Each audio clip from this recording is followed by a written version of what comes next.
महाराष्ट्रामध्ये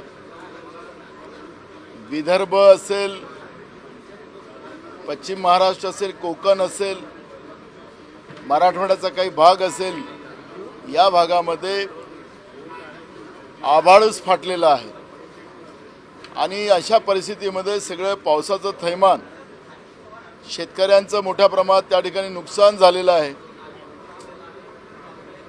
सोयाबीन असेल, कापूस असेल, धान असेल, हे सगळेच्या सगळे पिकं त्या ठिकाणी वाहून गेलेत। दुबार पेरणीची पाळी आली, पण आता हे वर्ष शेतकऱ्यांचं वाया गेलेलं आहे। आता दुबार पेरणी करूनही पीक हातात येणार नाही अशी परिस्थिती आहे। भंडारा गोंदियामध्ये विजेचा पडून त्या ठिकाणी जवळपास 26 महिला घायल झाल्यात, 5 लोकांचा मृत्यू झाला। या सरकारच्या काळामध्ये मोठ्या प्रमाणात ही नैसर्गिक आपत्ती जी येते आहे, आपण पाहिलं की मागच्या काळात अवकाळी पावसामध्ये जे काही नुकसान झालं त्या नुकसानाची भरपाई या सरकारने अजूनपर्यंत दिली नाही। सरकारवरच जनतेचा आता भरोसा, विश्वासच राहिला नाही आणि त्याच्यामुळे महाराष्ट्रामध्ये मोठ्या प्रमाणात शेतकऱ्यांच्या आणि गरिबाच्या आत्महत्या होते आहे। सरकार फक्त घोषणाबाजी करते आहे आणि एकीकडे शेतकऱ्यांच्या आणि गरिबाच्या डोळ्यात जसं पाऊस पडतो तसं त्यांच्या डोळ्यातलं अश्रू थांबत नाही आणि सरकार मोजमस्तीमध्ये लागलेलं आहे। चोरून आणलेला बहुमताच्या आकड्याच्या भरोशावर सत्ता आमचीच आहे, आताच आम्हाला कोणी काढू शकत नाही असा आविर्भाव सरकारच्या मनामध्ये आहे आणि त्याच्यामुळे महाराष्ट्रासारख्या कृषीप्रधान राज्यामध्ये शेतकऱ्यांच्या आणि गरिबांच्या आत्महत्या मोठ्या प्रमाणात वाढलेल्या आहेत आणि म्हणून आज आम्ही सरकारला आवर्जून सांगितले की तुमच्यावर आता शेतकऱ्यांचा आणि राज्याच्या जनतेचा भरोसा राहिलेला नाही। ही संधी आपल्याला पुन्हा निसर्गाने दिलेली आहे, त्यामुळे भरीव मदत शेतकऱ्यांना आणि गरिबाला आपण करावी अशी मागणी आज विधानसभेमध्ये काँग्रेसच्या वतीने आम्ही केलेली आहे। दुसरा महत्त्वाचा प्रश्न मणिपूरचा आहे। भाजपच्या आमदारांनीच तिथल्या मुख्यमंत्र्यावर आणि देशाच्या गृहमंत्र्यावर आरोप लावलेला आहे। त्यांनी सांगितलं की सरकारच या पद्धतीचं एका जातीवर अन्याय करण्यासाठी, एका धर्मावर अन्याय करण्यासाठी या पद्धतीची ही कारवाई करते आहे। मणिपूर जळतं आहे असं भाजपच्या मणिपूरच्या आमदारांनीच मीडियाला सांगितलं, तसं पत्र अमित शहांना दिलं। नरेंद्र मोदी त्यांनी त्याच्याही पलीकडे सांगितलं की जो व्हिडिओ व्हायरल झाला, अशा 4 घटना या मणिपूरमध्ये झाल्यात। या सगळ्या माहिती आम्ही राज्याच्या मुख्यमंत्र्यांना, देशाच्या गृहमंत्र्याला आम्ही दिल्यात, पण ते त्याच्यावर लक्ष करायला तयार नाहीत। म्हणजे सांगायचं तात्पर्य असं की नरेंद्र मोदीचं सरकार देशाचे तुकडे करते आहे, महिलांचा अवमान करत आहे आणि या जे परवा व्हिडिओ जो आपल्या समोर आला त्या व्हिडिओमध्ये जी महिला, तिच्यावर अत्याचार झाला, तिचे मिस्टर जे होते ते कारगिल युद्धाचे हिरो होते, ज्यांनी या देशाला वाचवण्यासाठी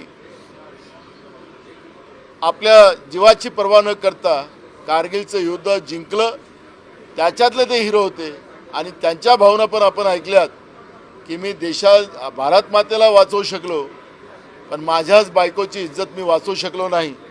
या भावना कारगिलच्या युद्धामधला जो लढवय्या हिरो होता मणिपूरचा, त्यांनी व्यक्त केल्यात। पण नरेंद्र मोदी, भारतीय जनता पार्टी त्यांना याचं घेणे देणं नाही असं चित्र आज देशामध्ये निर्माण झालं।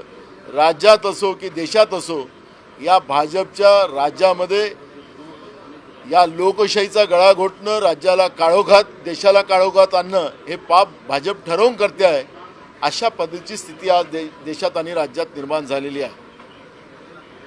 हिंदी में जानना चाहेंगे किस तरह से मणिपुर को लेकर मामले को और बाकी चीजों। महाराष्ट्र में जो बारिश हो रही है उसके वजह से लाखों हेक्टेयर जमीन किसानों की बर्बाद हो चुकी है।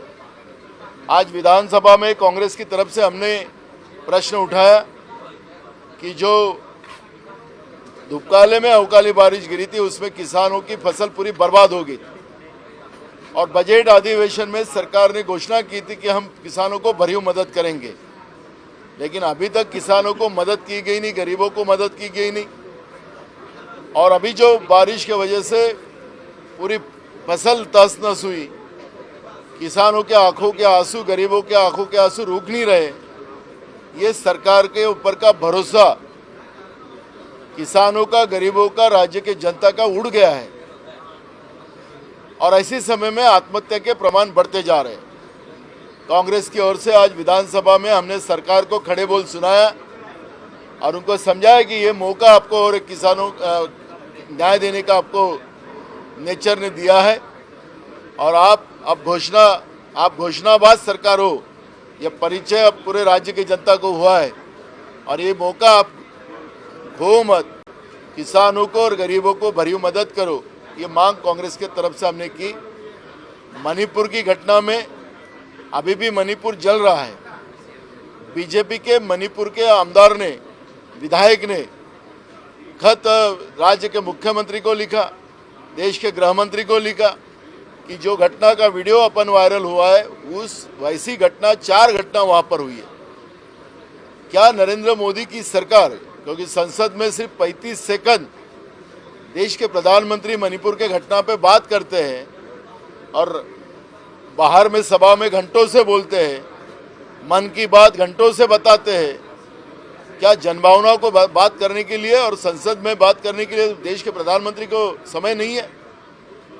कांग्रेस की तरफ से बार बार मांग की जा रही है कि प्रधानमंत्री ने मणिपुर के बारे में सुस्पष्ट वक्तव्य करना चाहिए और मणिपुर जो जल रहा है उसको कैसा रोका जाए, वहाँ के लोगों को मुख्य धारा में कैसा लाया जाए, ये मांग कांग्रेस बार बार कर रही है।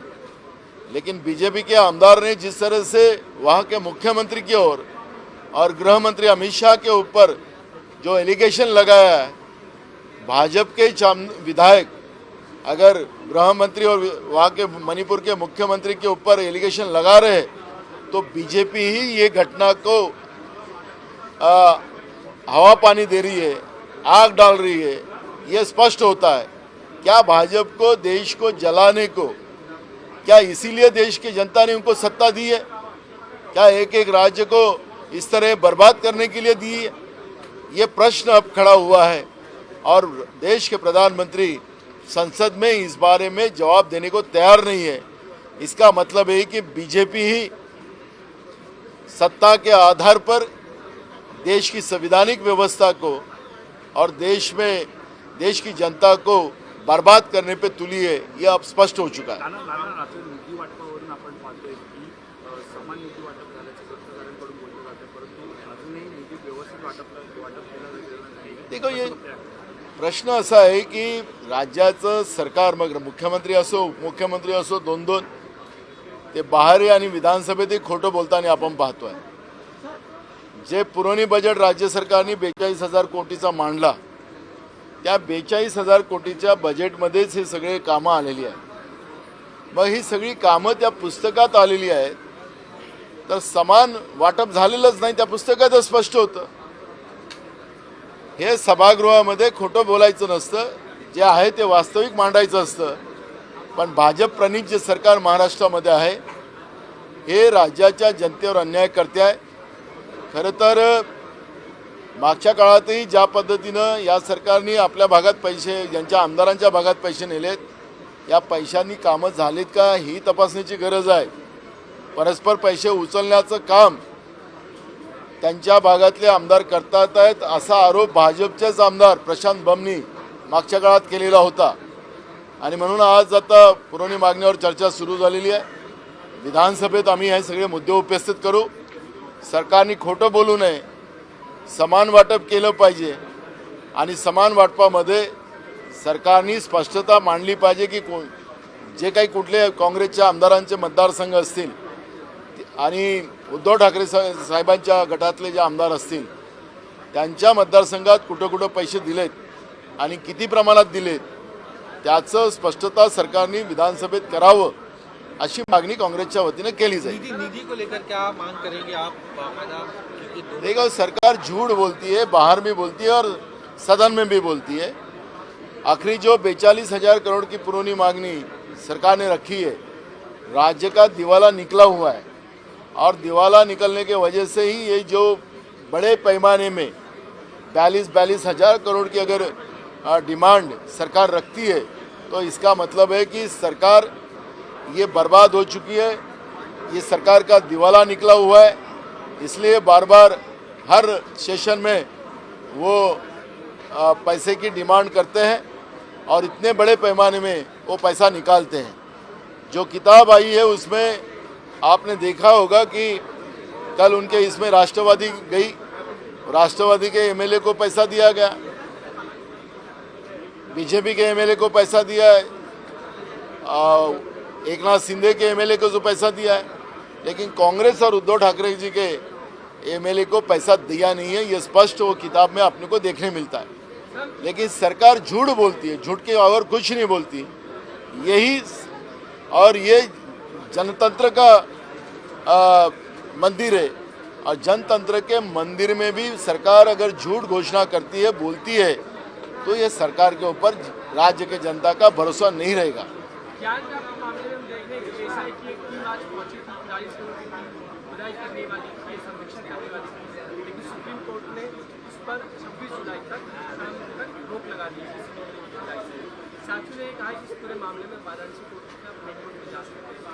इस पूरे मामले में कांग्रेस देखो, हमारी जो ज्ञानव्यापी के बारे में जो कोई माहौल बीजेपी भड़काना चाहती है उसमें कांग्रेस को कोई लेना देना नहीं है. कांग्रेस की भूमिका स्पष्ट है कि जो भी माननीय कोर्ट उसमें जो निर्देश देगा उसके आधार पे ही ये सब होना चाहिए. किसी के धर्म के बारे में गलत बोलकर इस देश का माहौल बिगाड़ने की कोशिश जो बीजेपी बार बार करती है उसके पीछे का रीज़न भी है कि जो झूठ वादे, जो झूठ सपने दिखा के नरेंद्र मोदी जी एक बार नहीं 2 बार इस देश के सत्ता में आए, देश बेच के देश चलाने का काम वो कर रहे हैं और अब जनता को जवाब देना पड़ रहा है. और इसलिए अभी चुनाव जैसे जैसे पास आएगा इसी आधार पर धर्म की राजनीति बीजेपी करेंगी. ये अब देश की जनता को पता है और मुझे लगता है कि ये ज़्यादा दिन का खेल नहीं है और ऐसे समय में कांग्रेस माननीय कोर्ट के इस डिसीजन के ऊपर ध्यान दे के रख रही है. कार्यकर्ताओं ने जिस तरीके से कल टोल बूथ तोड़ा, उसके बाद अमित ठाकरे कहते हैं कि मेरे पिताजी ने 65 बंद करवा दिए, मैंने भी करवा दिया तो क्या फर्क पड़ता है? लॉ एंड ऑर्डर है कि नहीं महाराष्ट्र? मुझे ये पता है कि मैं तो उनके बारे में बात नहीं करूंगा, लेकिन मैं आपको एक बताता हूं कि राज्य में कानून व्यवस्था नहीं है. आज भी आपातकालीन चर्चा हमने खड़ी की है. महाराष्ट्र में जिस तरह से महिलाएं गायब हो रही है, महिलाओं पे अत्याचार हो रहा है, दिन दहाड़े बैंकों को लूटा जा रहा है, ये अपने मोबाइल ऐप जो बनी है अलग अलग बहुत सारे. मैं कल परसों भंडारा में था, वहाँ पे पता चला कि एक बोरा ऐप बनी हुई है, एक अभी कोई रमी ऐप बनी है. उसके आधार पर लोगों को आर्थिक जाल में फंसाया जाता है और लोगों को लूटा जाता है. परसों रायगढ़ का एक जवान आदमी 4 करोड़ का उसके ऊपर उस रमी ऐप के अंदर वो फंसा और उसने पूरा परिवार को तबाह कर दिया.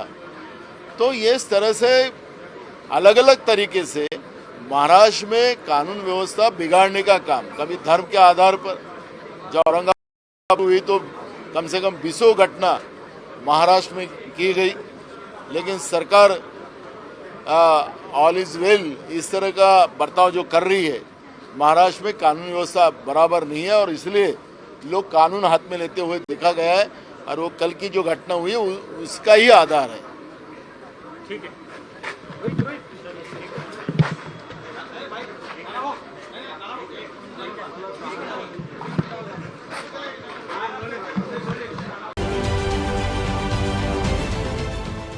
देश विदेशातील प्रत्येक घडामोडींचे लाईव्ह अपडेट मिळवण्यासाठी आता साम टीव्हीच्या सर्व सोशल मीडिया प्लॅटफॉर्मला लाईक, फॉलो आणि सबस्क्राईब करा.